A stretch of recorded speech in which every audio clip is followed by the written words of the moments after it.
Welcome back from the break. You're still watching Morning Rush, and we're getting into our conversation, as we mentioned before we went on the break, talking about road carnages, and it's something that is really, really disturbing us as a country. And today, join us is Reverend Benedict Krabbe. Of course, this is not his first time on the show. He's the president for Accident Victims Support Foundation Ghana, and we'll get into the conversation of some of these things, especially those who survive these accidents with injuries and all of that. How do they get support to continue with their lives? Reverend, good morning and welcome. Thank you very much, my brother. Thank you very much. Yeah, it's been a while you came around. Yeah. Sure. I think it's about 3 years. Wow. Oh, I thought it was 2 years. 2 years.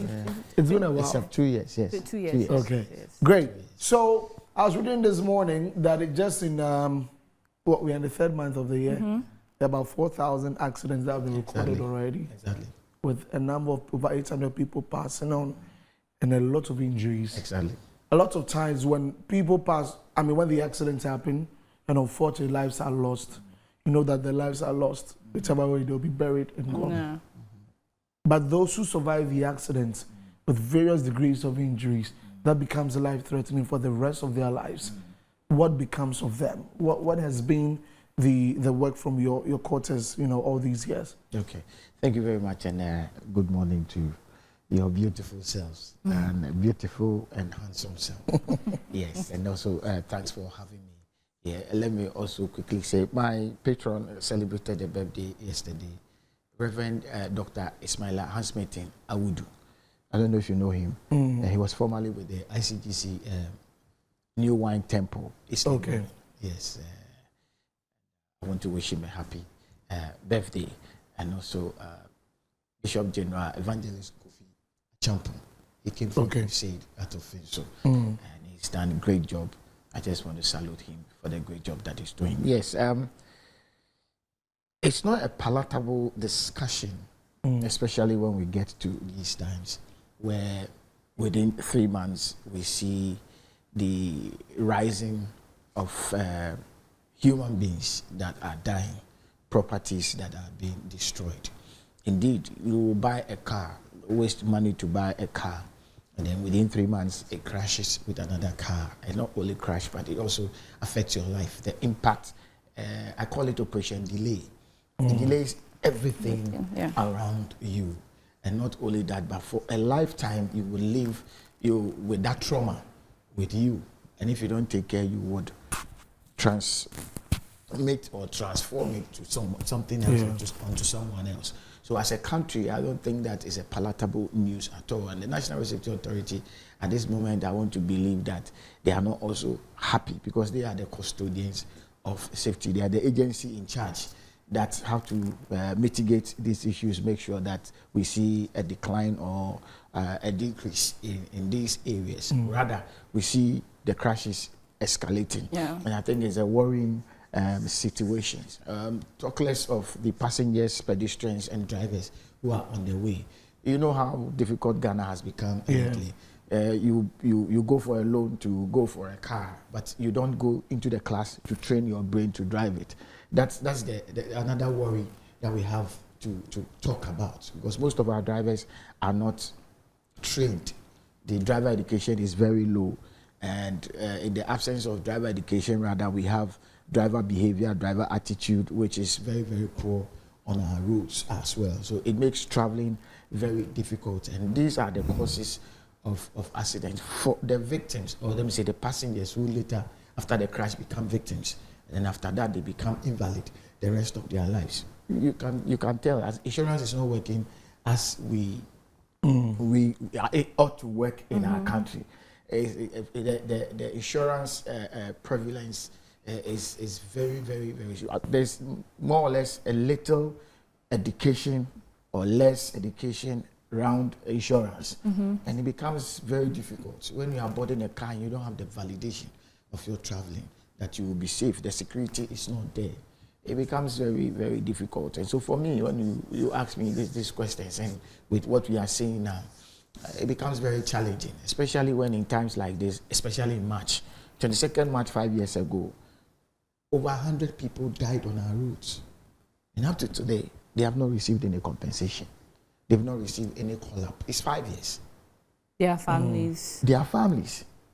Even the place that they were buried, that's where I went to, Kintampo, to remember these people. Where they were buried, Kintampo has 88 people in a mass grave. And that day we had 2 separate crashes, Ekumfi and Kintampo. Ekumfi was 37, Kintampo was around 88. They have a mass grave there. The place has never been attended to from the first time. Meanwhile, when this accident happened, the whole country talked about it. It was a gory Friday. We were all sad. It took the talk for the whole week. But for 5 years, have we talked about it? Has that even impacted our life to the extent that it has brought some kind of a change, transformation on our roads and highways? Because we don't talk about these things, I believe because we don't talk about them, that is why we have the escalating of road crashes. Because indeed, I will show you a picture, if only you can stand it. When I went to Kingdom, and I think that these things should be put out there for people to see, regardless what the screens tell us. Yeah, the view. Maybe we have to add viewer discretion. For that, yes, for that we may have to find a way to do it. But then I'm thinking, when accidents happens, you know, it's a driver on a road somewhere, as you mentioned, maybe Kintampo. The driver has over 30 people on board a vehicle. Accidents happen. Where should the support come from? Is it from the government, the road safety authority? I'm trying to figure out who should be the one in charge of that. Who should be doing that work that you're talking about when it comes to compensation and the and all of those things, Reverend. We get to Reverend. I mean, it's sad, but let's finish what this one asks. You see, it is not. It's a multi-dimensional program that we are running on our roads. Look, the National Road Safety has their duty. DVLA has their duty. All of them have their role to play. The solution will come from if every role player is playing its role as it ought to play. Road safety is there to coordinate, is there to educate, is there to come up with policies that will mitigate these crashes once and for all. DVLA is there to check driver validation, roadworthiness, etc. Ghana Highways Authority are there to look at infrastructure. You see, putting roads, furnitures like traffic lights, road markings, and what have you, road signages and what have you. Now, entirely the police are there to make sure that the driver adhere to these things that have been put there. But the question is, are we all playing that role? And the driver himself, who is driving, and the passenger, as well as the pedestrian, are they also playing their role? What is their role? You know that you, a passenger, are supposed to cross at either an overpass or where we have zebra crossing. Or a place demarcated for people to cross at safety. Do we do that? No. The driver knows that he's not supposed to drive without license. He's not supposed to drink and drive. He's not supposed to drive under fatigue. Do they do that? No, because most of the causes of the accident comes from these things. In fact, one of the major causes that these days they are talking about is overspeeding. Speeding as if the world is yours, as if you are a pilot and not a driver. You get it? Yeah. The question is the driver ready to reduce or to adhere that the signages that have been put there, drive 50, drive 30 where people are densely populated, drive 80 where the road is free. Do we do that? We don't. There are speedometers that they put on the roads. Yeah. There are breathalyzers that they put there.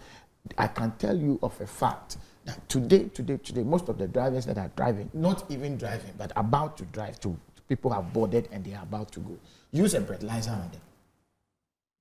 There will be a question mark. A big one. Yeah. We still do that. Yeah. They still do that. They still do that. And even sniffing before driving. You see, and all of us must come. Because let me speak to you here. Economy is shit. So people are just downplaying. Yeah, they don't really the safety precautions. True. You know, and these are the causes in Kintampo. 3 things came up.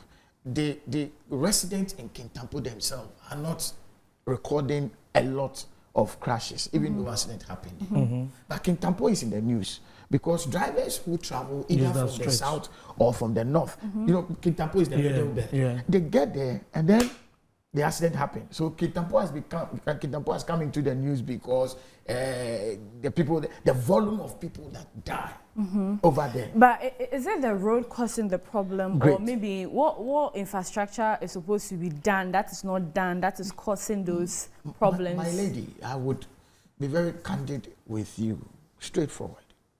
Where we are in this country, without fear or favor, we need a dual carriage. On every road that is we use to travel, everywhere, Kintampo needs a dual carriage. The Kintampo resident, the Omahini Kweku, he was at the program. He said that Kweku Dankwa, let me greet him also. Good morning for coming for the program. We appreciate it. He said that they need. The MCE also reiterated it. They said that they need at least a trauma center in Kintampo. Would you believe that the ambulance there is only one? That personnel do not even have the means to attend to crashes when it happens. Okay. Hence the picture I'm showing you. You showed me. They said if we can even get a motorbike to get to the situation and help sustain these people, definitely would save some lives. Yeah. But the ambulance is not there. They don't have the means to rush when the accident occurs. And for Kintampo, when the accident happens, beyond 30, 40. I guess for someone like me, I really don't know where Kintampo is. But then this dual carriage you were suggesting, does the landscape provide itself to have that? So let's give us a pictorial view of how the road is, how it needs a dual carriage, and how maybe if there are houses left to right or there are no houses, how it can be done. Give us like a pictorial image of how it is. Simple. Have you used the Cape Coast Road before? Yes. So one. So like Winneba, Cape Coast. Yes, especially Kaswa to Winneba. Okay. That I could use now. Yeah. From Kaswa to Winneba, there are no houses that we can break. Oh, okay. Yeah, along the stretch. If you have used that place before. Why do we need a dual carriage? Why am I using that as an example? We have students. I don't know where you schooled. But the best university in Ghana. The best university in Ghana. That's a lie. University of Cape Coast. UGCC. UCC, yes, Let me tell you something. UCC is not the best university. But anyway, we will accept the we truth can of the manage. matter is that you are the future leaders. UCC are the future leaders. Can we at least have them in mind to make sure that they are safe when they are moving from Accra to UCC? Yeah. You get it? Yeah. Because most students who travel from Accra to UCC, to any of the schools, Winneba, it's not even only University of Education. yes, University of Education. In fact, on that stretch, every town has a school, a secondary school. Secondary school. So can we consider these students? We've had situations where even STC went falling down with some students. Yesterday, a man, Kafui, it's called Kafui at DVLA, paid for one of the students who was going to school there. And then she and the mom crashed at Ocherko before you get to Winneba. Yes. They crashed there. The girl went under the car. Oh. By the time they pulled the girl, the tires had broken and had come out. Yesterday, the man, Kafui, may God bless him, he called me and said, Reverend, that's 3 years ago. And it was on the 19th, meaning that their insurance is repudiated. They can't do anything about it. So he has to do that. And Kafui paid for that person. It's a student. They have to change their school. She couldn't go back to Cape Coast again. Now they found a school here. The mother said, we are not going to travel again. The fear. So the dual carriage on that stretch, if you ask me, then that place has a lot of land. It can be done. It's a possibility. You see, It can be done. It's a possibility. When the country itself, Ghana, is a crime scene. I didn't say that. That's 2024. Because the thing is that our leaders travel abroad all the time. They go to America. and they say, I'm in America, but they go to America. And they see it. Even Cote d'Ivoire, when they hosted AFCON, people who went to Ivory Coast can attest to the fact that their roads are top than any other road you find in this country. Look at our motorway. I've lived in Tema all my life. And I went home over the weekend.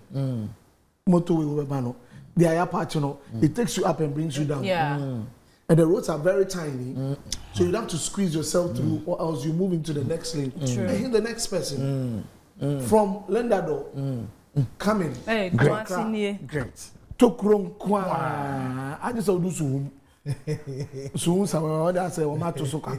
So like, why? Every time people are dying on our roads. People don't. Of course, I'm not taking out the drivers. No, you shouldn't. Exactly. There are causes. There are major causes. But I think now where we are, everybody is a cause. Yes. Everybody. And even now, the drivers, if you say you're just going to sensitize the drivers and leave the passengers, there's a question mark. Because sometimes the drivers may be careful, but the passengers in the vehicle may be urging the driver to do something that they are not supposed to do. Careful does not mean drive slow. No, it's not about the driving slow. But I'm trying to say that if we are doing the sensitization, it has to go with the driver, passengers, and everyone. Of course. Like you said, so everyone feels that, let me just do things anyhow, anyway. But then, to add to what she just said, I think we've placed less value on ourselves. On life. Yes. The entire country has been taken for granted, and we also allowed it. It has become normal. Accident is normal. Exactly. 5 years ago, 2020, we had an accident in Kintampo, the same place, Dawa. Fatigue caused the accident. One of the passengers had a motor that has petrol in it. Okay. So it leaked on the vehicle, engine, and then it sparked fire. Oh, okay. Burning a lot of people. We went to bury them. Now, passengers knows that we don't travel with such substance. Now, the driver was not diligent enough to check these things. We allowed it. Look at the havoc that it caused. Anyway. So if all of us are going to be like that, the reason we are remembering these people, we are sending a message out there. That, listen, we've sat in this country, we have over 100 people dying in one day on our roads. We sat in this country, same month, we had over 30 people who got bent beyond recognition. In the month of March, we record over the normal worldwide records. What can we do to mitigate these things? Can't we at least place value on ourselves? Because these families, in Ghana, when you die today, you are dead. Unless you are a bit educated or relevant. You see, I was here when Amachi Dede had an accident, and he was airlifted from that place. Look at the value of it. So I sit here today speaking for victims who I think that they have not been treated fairly. The injustice. And so everyone who have not been treated fairly, I'm pleading that the insurance claim, compensation, there is a compensation fund. If we write to them, we should expedite action so that these people can have their livelihood back. We are looking at their economic livelihood. We are looking at their financial livelihood. We are looking at bringing them closer to the way they were before. And even as we are also engaging them with psychiatric and then psychological engagements, we are looking at these drivers also at least driving with caution, because we all want to stay alive, especially in Ghana. No, that's true. We all want to stay alive. And I don't know if any of you, before we go, have any of you been involved in an accident before? I asked you the last time I came in. You have? I told you, Pongolo. Yes. My head straight to the dashboard. I had a cut beneath my eyes. Yes, a Hilux hit the car that I was in. How about you? I have, but I was a kid. Well, nothing happened. It was a near accident. Mine was 2019, December, 2nd December. Oh, you remember the date? Oh, of that course. Makes the two of you road safety advocates. So we need to at least, if you sit in a car or you are by the road and you find any reckless driving on that, I plead with you, get down. You are journalists. You are more or less. Ghanaian journalists are like police. So when you get down, you say, I work with Metro TV, stop the car. Definitely the cat. Okay, we'll try that. Reverend, thank you so much Thank for you coming very this much, morning. Reverend. Reverend Benedict Krabbe is president for Accident Victim Support Foundation Ghana. Please let's do right Be on our roads. vigilant. Our lives are important to the plans we have. We cannot go to the grave early like that. So we're taking a break. When we come back, Abigail will join us with the latest sports and updates.